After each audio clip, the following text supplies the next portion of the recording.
Welcome back to my channel myself Nisha ব্লগে তোমাদের জানাই সবাইকে স্বাগত। অনেক দিন হয়ে গেছে আমি আমার ছাদ বাগানের গাছগুলোতে কোনোরকম কোনো খাবার দাবার দিইনি। বৃষ্টির কারণেও গোড়াগুলো এতটা ভিজেছিল, সেই কারণে আরও গাছের কোনো খাবার দেওয়া হয়নি। তো অনেক দিন হয়ে গেল আমি গাছগুলোকে একটা ভালো জায়গায় রেখেছি, যেখানে বৃষ্টির জল পড়ে না। সেই কারণে গাছের গোড়াগুলো একটু শুকিয়েছে, ভেজা ভাবটাও আর নেই। প্রত্যেকটা গোড়া কিন্তু মোটামুটি শুকনোই আছে। আর এইগুলো যা ভেজা দেখছো এগুলো আমি নিজেই দিয়েছি জল, কারণ অত্যাধিকই শুকিয়ে গেছিলো গোড়াগুলো। আজকে ভাবলাম গাছগুলোকে একটু আমি খাবার দেবো। তোমরা দেখো আমি আমার গাছে কী খাবার দেবো। এই যে সব গাছগুলোকে খাবার দেবো, এখানে ছোটো ছোটো গাছ থেকে শুরু করে আজকে এই বাগান বিলাস গাছটাকেও খাবার দেওয়া হবে। বেলি ফুলে মোটামুটি আমার ছাদ বাগানে যা যা গাছ আছে সবগুলোকেই খাবার দেওয়া হবে। তার আগে আমি একটু গাছের গোড়ার মাটিগুলো উর্বর করে নেব, যাতে খাবারটা ভালোভাবে গাছের গোড়ায় পৌঁছায়। আর কিছু কিছু গাছে আমি দুদিন হলো খাবার দিয়েছিলাম, যেমন এই গোলাপ গাছটা বসিয়েছিলাম, এর একটাও পাতা নেই। দেখো এর অবস্থাটা কিন্তু বুঝতে পারছি না কি হবে, এটা হবে কি না। মনে হয় বেঁচে যেতে পারে, কারণ যেহেতু গাছের ডালগুলো সবুজ আছে, আশা করি অসুবিধা হবে না। তো এই গাছটাতে আর খাবার দেবো না। আর এই দুটো গাছটা একটু বাইরে ছিল, যে কারণে বৃষ্টির জলগুলো গোড়ায় পড়েছে। আমি ফেলে দিয়েছি জলটা, এইটুকু আছে, ও শুকিয়ে যাবে, দুদিন না দিলে ঠিক হয়ে যাবে। তো দেখো আমি গাছের কি করে খাবার দিই, দেখতে থাকো ভিডিওটি। আর ভালো লাগলে সাবস্ক্রাইব করে দিও আমার চ্যানেলটি, লাইক করে দিও ভিডিওটি, আর এইভাবেই পাশে থেকো আমার। তো চলো আগে তোমাদের আমি দেখাই আমি গাছে কী খাবার দেবো আজকে। আমি কিন্তু এখানে বালতিতে করে জৈব সার নিয়ে এসেছি, এ দেখো অনেকটা জৈব সার নিয়ে এসেছি। এটা টোটালটাই আমি পুরোটা গাছে দিয়ে দেবো।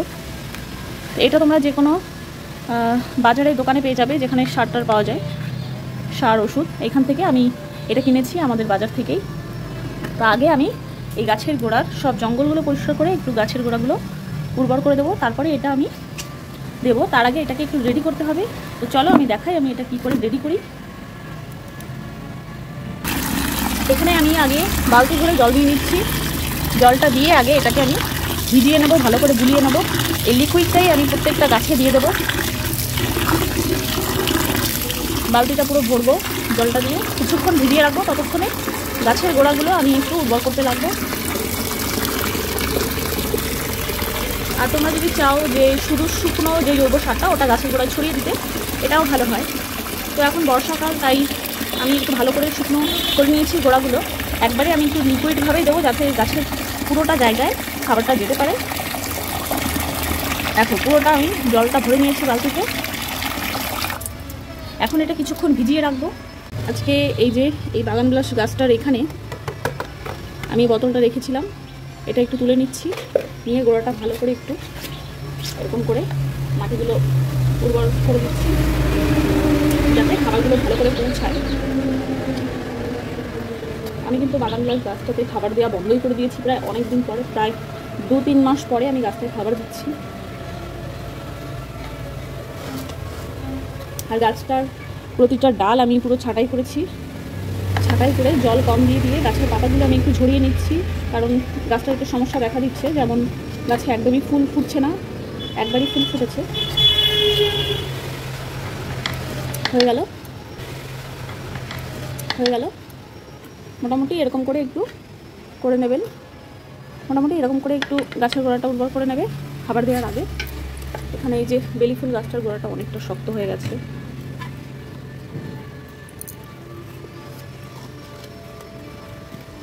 এই গাছটা কিন্তু প্রচণ্ড ফুল দেয়, প্রচুর ফুল আসে।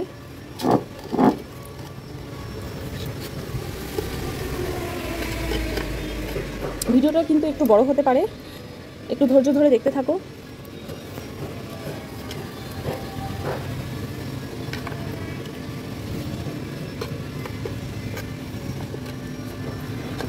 আর এই বর্ষাতে কিন্তু গাছের গোড়ায় প্রচুর আগাছা জন্মায়, গাছের গোড়াটা একটু পরিষ্কার রাখতে হবে।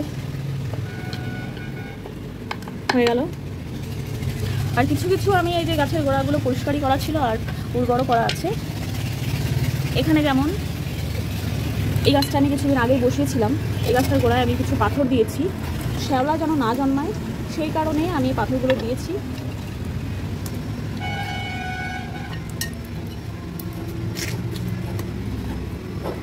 এটা হচ্ছে আমার গোলাপ গাছ, বেশি একটা বড় হয় না ফুলগুলো, একটু ছোট ছোট হয়। তিনটে গোলাপ গাছ আছে বাগানে, দুটো বেঁচে গেছে, মানে এই একটা আছে, এটা অনেক পুরনো গাছ, আরেকটা আছে নতুন কিনেছি নার্সারির থেকে। আর যেটা দেখাচ্ছিলাম যে ওই গোলাপ গাছটা একটু সমস্যা হচ্ছে, জানি না বাজবে কি না, তাও রেখে দিয়েছি। তো তিনটে গোলাপ গাছ আছে।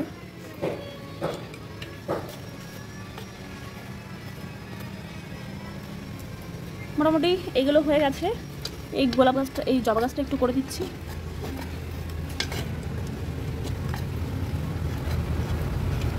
কী করে আমি গাছগুলোতে খাবার দিই,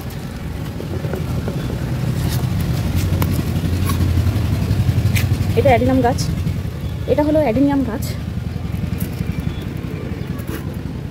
এই দেখো কত আগাছা হয়েছে, আগাছাগুলো দেখতেও সুন্দর লাগছে, ছোট ছোট ফুল ফুটেছে। কিন্তু এই আগাছাগুলো ভালো লাগলেও কিছু করার নেই, কারণ এই আগাছাগুলো গাছের সমস্ত খাবার এরা নিজেরাই খেয়ে নেয়, যেই কারণে গাছের গোড়াগুলো পরিষ্কার করে রাখতে হবে।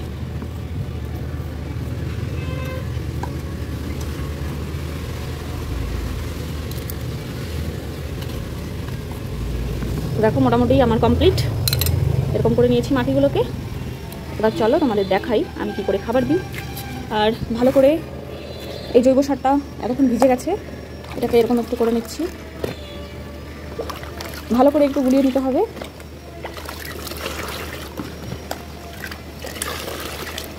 এখন এটা মগ ভরে ভরে আমি প্রতিটা গাছের গোড়ায় সুন্দরভাবে দিয়ে দেবো।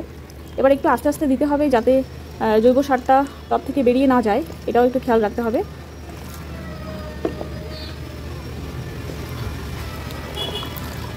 দিয়ে দেবো এখন কাঠগোলাপ গাছে।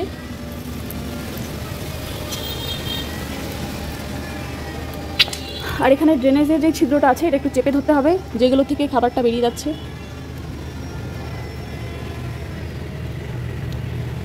বৃষ্টিতে এমন অবস্থা হয়েছিল মাঝে আমার গাছগুলোতে, সেই জন্য আমি একটু ড্রেনেজগুলো ভালো করে পরিষ্কার করে রেখেছি যাতে ভালোভাবে জলগুলো বেরিয়ে যায়।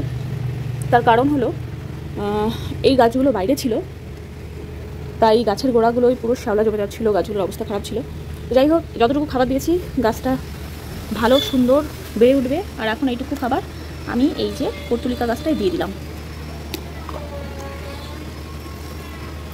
এখানে এখানে সব কটাই হচ্ছে পর্তুলিকা গাছ, এটা হচ্ছে নয়নতারা গাছ। এটা মাসে যদি একবার করে এই ছোট ছোট যেই গাছগুলো বসিয়েছি আমি টবে, একবার যদি দিই তাতেই গাছ ভরা তোমরা ফুল পেতে পারবে। দেখো আমার কত সুন্দর গাছগুলোতে ফুল ফুটেছে।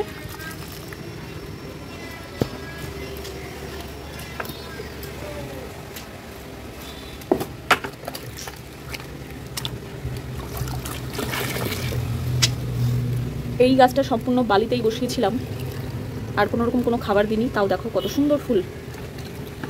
গাছগুলোকে একদমই যত্ন করতে হয় না, কিন্তু যখন প্রতিটা টবে ফুল ফুটে থাকে এরকম করে, দেখতে কিন্তু সত্যিই ভালো লাগে। অনেকদিন ধরে ভাবছিলাম গাছগুলোকে খাবার দেবো, সময় করে উঠতে পারছিলাম না। আজকে একটু বৃষ্টি হচ্ছে, তাই ভাবলাম এই ওয়েদারে দেওয়া যেতে পারে, কারণ গরমের মধ্যে রোদে বসে তুমি কাজ করতে পারবে না ছাদে, আর রাতের বেলায় সেইভাবে অত একটা করাও হয় না। এই নয়নতারা গাছটা কিন্তু আমি চারা থেকে তৈরি করেছি, বীজ থেকে চারা তৈরি করে সেখান থেকে গাছটা এতটা সুন্দর হয়ে গেছে, আর ফুল ফুটছে দেখো কত। আমার ভিডিওটি তোমাদের কেমন লাগছে আর তোমাদের কতটা উপকার হলো অবশ্যই আমাকে কমেন্টসে জানিও। আর তোমরা কিন্তু একবার এরকম করে দিতে পারো গাছের খাবারটা, দেখো তোমাদের গাছে কত সুন্দর ফুল হয়।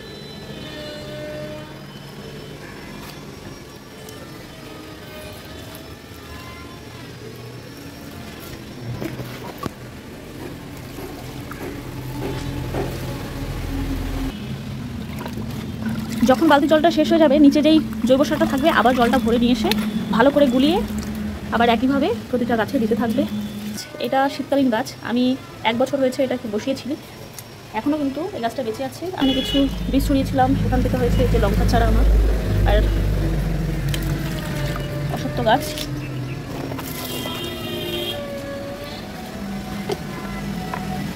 এবার একটু বড় গাছে দেওয়া যাক, যেমন এই যে বাগান বিলাস গাছটায় দিয়ে দিচ্ছি খাবার।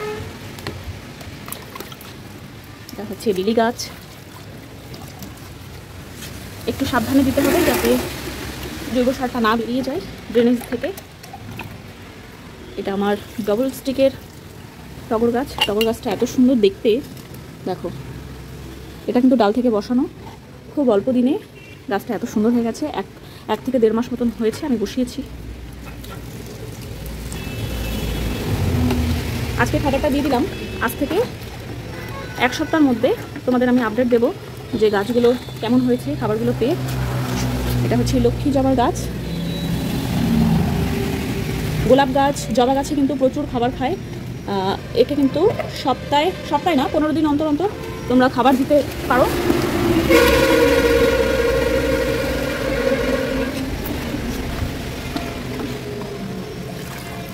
ভিডিওটা কিন্তু অনেকটাই বড় হবে, তোমরা একটু ধৈর্য ধরে দেখো। আর একটু জল দিয়ে দেবো কারণ জৈব সারটা গাঢ় হয়ে গেছে। ছাদ বাগানের জবা গাছের জন্য একটা সুন্দর খাবার হলো জৈব সার জলে গুলিয়ে সেই জলটাকে জবা গাছের গোড়ায় দিয়ে দাও, দেখবে গাছ কত সুন্দর হয়ে গেছে আর প্রচুর ফুল দিচ্ছে। জৈব সারটা ওটা দিয়ে দিচ্ছি কারণ এটা ড্রেনেজটা একদম পরিষ্কার, যে কারণে জল দেওয়ার সাথে সাথে বেরিয়ে যাচ্ছে। এটা কিছুদিন আগে হয়েছে, বসিয়েছি জবা দুটো গাছটাকে। এই যে এইটাও দেখো এই অবস্থা। দিয়ে দিচ্ছি গোলাপ গাছের খাবার।